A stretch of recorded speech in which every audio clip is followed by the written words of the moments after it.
2024 से पहले uniform civil code लागू होने वाला है? देखिए, मुझे लगता है आज जो भी इस मौजूदा जो मंच है, जो आपका टीवी चैनल है, उस पर सुन पा रहा है, उसको चुनाव से और हर एक राजनीति से, हर एक दल से अलग हटकर अपने देश के संविधान पर गौर करके इस बात पर बात करनी चाहिए। ये मुझे लगता नहीं है कोई चुनावी मुद्दा है। ये मुझे लगता है हम क्या भारतीय, हमारी जो सभ्यता है, हिंदुओं की, मुसलमानों की, पारसियों की, सिखों की, और क्या हमारा रिश्ता हमारे संविधान के साथ है। यूसीसी या कॉमन सिविल कोड बाकायदा डायरेक्टिव प्रिंसिपल्स के तहत हमारे कॉन्स्टिट्यूशन में इंश्राइंड है, उसका एक हिस्सा है, जिसको हमें लागू करना था कई साल पहले। हिंदू कोड पे लाए, लेकिन यूसीसी नहीं हुआ। यानी कि जो महिलाओं को उनका संरक्षण मिलना चाहिए था, मुसलमान सिटीजन होने के नाते, सिख बहनें, पारसी बहनें, क्रिश्चियन बहनें, हर एक जगह तो आपका एक कानून है। लेकिन जब बात आती है शादी की, ब्याह की, सक्सेशन की, इनहेरिटेंस की, उसमें आपकी प्रॉपर्टी को लेकर, संपत्ति को लेकर क्या हुकूक होने चाहिए, इसमें हमारी बहनें अभी भी बहुत दूर हैं संविधान के हिसाब से। तो मुझे लगता है कि चुनाव से पहले क्या, मुझे लगता है इसको आ जाना चाहिए था। बहुत दूर है हम लोग, बहुत ही दूर हैं, और मुझे लगता है ये क्रूरता हमारी देश की बहनें और बेटियां और एक मिनट बर्दाश्त नहीं करनी चाहिए। मैं सालों साल से इसका जिक्र कर रही हूँ, जब से मैं पत्रकार भी रही हूँ। तो इसका ताल्लुक किसी चुनाव से नहीं है। ये हमारे परिवार के लिए, हर एक भारतीय परिवार की खुशहाली के लिए, अच्छा, उसकी हिफाजत के लिए, बच्चियों की, बेटियों की, बहनों की, उसके लिए बहुत जरूरी है। सबसे पहले मैं ये कहना चाहूंगी, उसके बाद इसको लेकर जो सियासत हो रही है उस पर मैं चर्चा करूंगी। ठीक है, मैं उस पर भी आऊंगी शाजिया जी, और बीच बीच में थोड़ा नेटवर्क भी इशू आपका हो रहा है। खैर, मैं वापस अब जरा यहाँ पर मैं रुक करूंगी।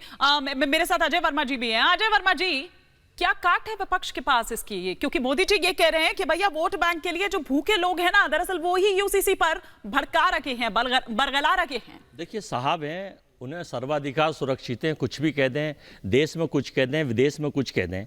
लेकिन अल हकीम मस्जिद जब मिस्र में पहुंचे टोपी पहनकर, हिंदुस्तान के लोगों की टोपियां उतरवाते हैं साहब, हिंदू मुस्लिम का एजेंडा चलवाते हैं, मंदिर मस्जिद का एजेंडा चलवाते हैं, और मिस्र में सजदा कर कर और मिस्र की उस मस्जिद में पहुंचकर अल्लाह ताला को अता फरमाते हैं साहब, आदाब आदाब।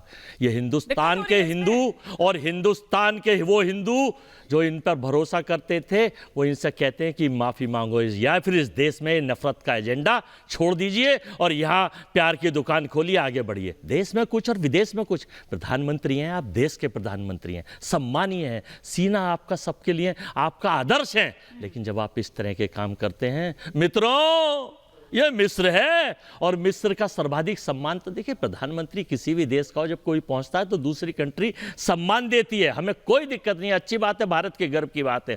तो जब गर्व की बात है, भारत में आके आप हिंदू मुस्लिम टारगेट एजेंडा करवाइए, वही यूसीसी, वही मंदिर, वही मस्जिद, ये वो कर रहे हैं। अब मैं सुन तो मैडम हिमानी जी, देखिए पाकिस्तान जो इनका एजेंडा था वो पिट चुका, वो इनका स्टार प्रचारक 14 में और 19 में था, वो खत्म हो चुका। अब इन्हें नए एजेंडे, नए पाठ्यक्रम की तलाश है। उस नए पाठ्यक्रम में, नया तो नहीं है, ये तो उनके संकल्प पत्र का, ये तो एजेंडे में हमेशा से रहा है ना। और उसमें देखिए आप कश्मीर, वो 370 की हम बात करें, 35A की बात करें, या फिर राम मंदिर की बात करें, जो अब बनकर अब बस तैयार होने वाला है। वही। और तीसरी कसम यही थी, और ये देखिए कि ये तीनों ही अगर हम इस तरह से देखें तो मोदी जी के रहते ही, उन्हीं के कार्यकाल में। मानी जी वो लाए तो सही, 2014 से कर्ज हमारा 55 लाख करोड़ से 1,55 करोड़ पहुंच चुका है, 100 अरब खरब से ज्यादा विदेशी हमारा बढ़ चुका है। मेरा सवाल तो ये था कि काट क्या है आप? अब मैं वही बता रहा हूँ काट। देखिए एक रिएक्शन सबका ले लेते हैं। फाइनल तो कर दूं 10 सेकंड। अच्छा ठीक है, हमारे पास काट हिंदुस्तान का वो देवतुल्य हिंदू मुस्लिम सिख ईसाई वोटर है, जिसे लुभाने पहनने के लिए साहब टोपी पहन रहे हैं और मस्जिद जा रहे हैं। वो वोटर इनको जवाब दे देगा 23 के 5 स्टेट के चुनाव में, और हम समान विचारधारा के लोग मिलकर। और हमारे यहाँ ये एजेंडा नहीं है कौन प्रधानमंत्री बने, कौन भारत को बचा सकता है, ये हमारा एजेंडा है, ये टारगेट।